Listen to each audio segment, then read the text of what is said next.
Hey guys, so in my fourth video I'm going to be showing you how to use 3ds Max to import data from OSM. So the first thing we need to do is download and install 3ds Max. So if you do 3ds Max, search on Google, it should come up with Autodesk. You can see this is where you have to download it from. Yeah, it can be a bit of a pain, but we're definitely not going to spend $7,000 every 3 years or even $2,500 annually. Luckily we have a student license with Swinburne, so we can just sign in using our Swinburne account. And what that will do is it will activate our license, our student license, and we'll be able to go to products and I think the easiest way to do it would be products and services, sorry, under your profile.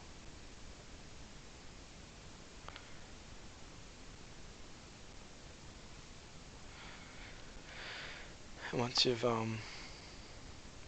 downloaded it, should pull up here. So it's still loading. You can pick which year you want, Windows 64, language, and you can download and install. Now I've already downloaded it and opened it here for us, and so now you'll want to download and install Lightroom. Now Lightroom, there's many ways to do it, but the way that we're going to be doing it is getting that license off and installation off your teacher. That's how I got it, and that's how you'll be getting it too. So once we've opened up Lightroom, yours will look a bit different to mine because I've set mine up, but we've got to go to settings and add firstly we have to add an API key. So the best way to do that is you can search Mapbox API key. Pretty straightforward, right? And you have an access token, and should be somewhere around here.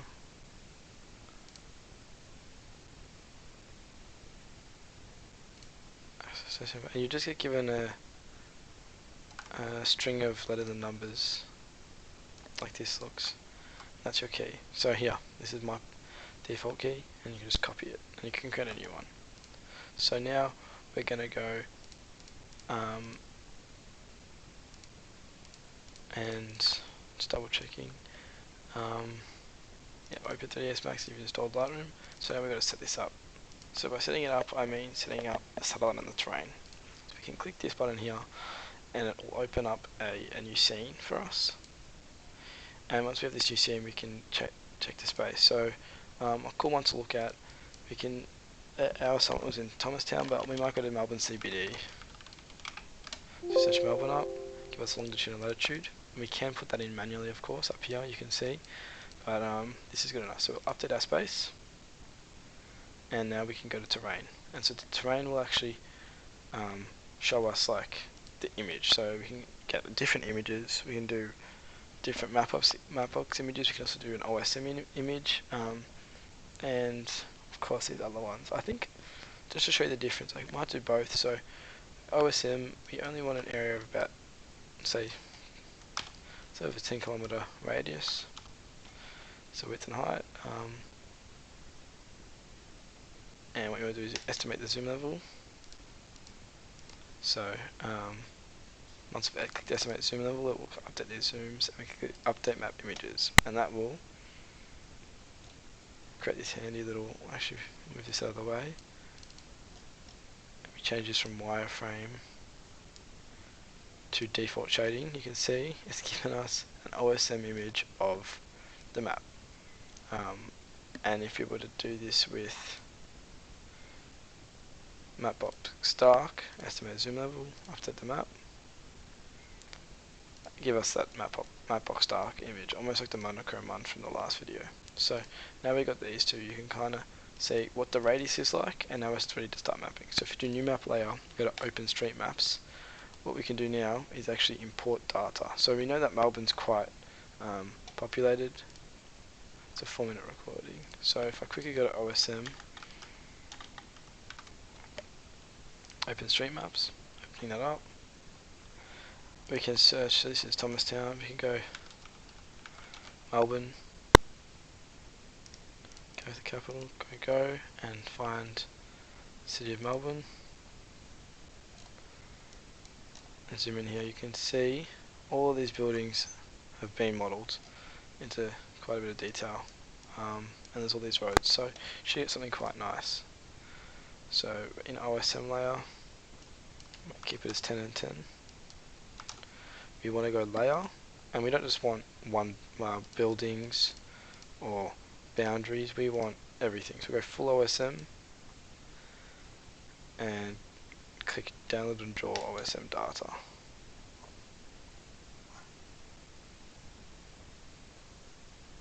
So that will take a second. You see the starting bar here. I might pause this and come back when it's done. I've just unpaused it, showing you that how it may look. It's showing that there's relations drawn here. On your site, if it's not somewhere like the city, it will take a lot quicker. It's just because the city has so much data and information to download. It might take a few minutes to actually import everything. But just got to be patient. There you go, it's gone a bit faster now. Alright, so now, once we've got this all downloaded, it will start populating. You'll see these roads and stuff sticking out.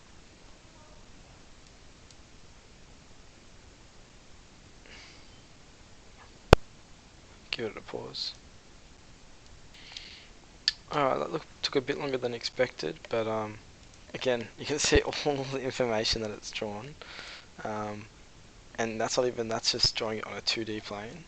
Now we got to add a style sheet to build everything up. So I might delete these because I don't think it's that important. So ground plane or terrain, doesn't really matter what you align it to, but because this should be aligned to the terrain. Oh. I don't know.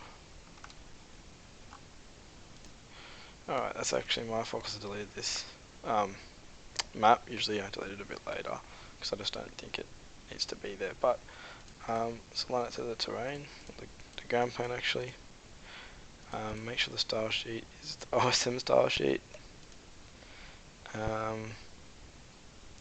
Height is 1, spacing is 2, and reapply it. Now this you have to wait. It's also going to load and do some stuff, and I might just pause this. So you can see actually here, it starts to build up this side, which I think is pretty cool. Adding the heights, the colours, and populating this area. So, it's 70, 80 styles. This has to get all the way to the end. So let's pause this and wait for it to finish styling everything. So you should get this screen here that says all shapes styled. So if we zoom in, you can see all the shapes have been indeed styled, and you can see everything's built up. So Docklands here, actually let's find that. This is Docklands here, this building, it's the Marvel Stadium.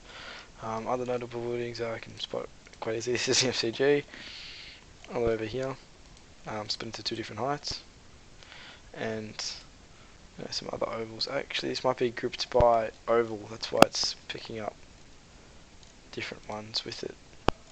But this is pretty simply and easily mapping oh here you go, that's why I like to delete that layer.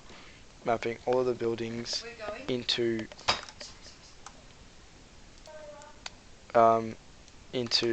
OSM. So the green areas, the parks, and it's all laid up. In here you can see levels, building heights, so it's quite detailed, and it's an easy way to get that data from OSM to 3ds Max. So this is how to use 3ds Max to import data from OSM. Thanks.